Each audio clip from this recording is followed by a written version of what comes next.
if it's two people in a situation and they both had to make personal decisions to get into that position together, whatever the dynamic is, business, family, romantic relationships, both of those people have to take self-accountability and not put so much pointing or blame on the other side for why you're in the position you're in. And if we learn how to do that in all situations, everything will be better. And I'm seeing that in my life. Everybody just has to own their own shit.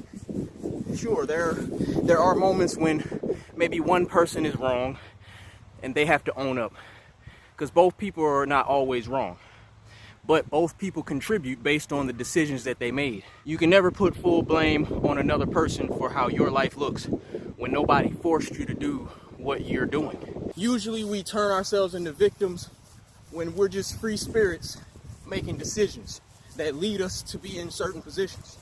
So it's nothing more beautiful in a relationship than two people who are able to look at each other and not talk at each other. Because when you don't talk at a person, then they don't have any reason to be defensive. You can't be defensive if you're only looking at yourself.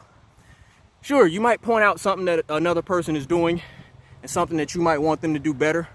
But ultimately, if you find yourself in a position, you have to always go back inward and say, what decision did I make that led me to be in this position? Because I guarantee it's always something that you did and they did to both.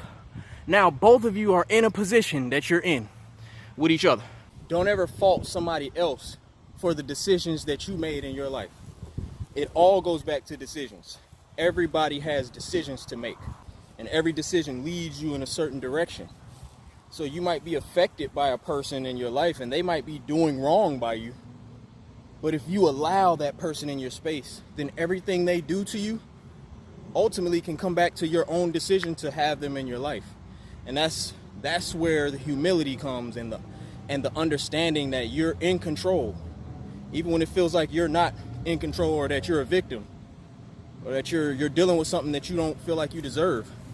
You let it in your life. And at any moment, your decisions can change the way that your reality looks. So we can treat each other better when we all take self-accountability. Be able to look at somebody that you feel is doing you wrong and still be able to look inward and say, you know what? I put myself here. I put myself here. So when two people approach it that way, there is no problem, because all we have is two people that are acknowledging that they're imperfect and they made decisions that led them somewhere, and that they both just want to do better. They want to better the situation and be better for each other. That's fucking dope. That's relationship building. And that's what I want to see in my life, and I want more of us to be those type of people. Ninja run, let's go.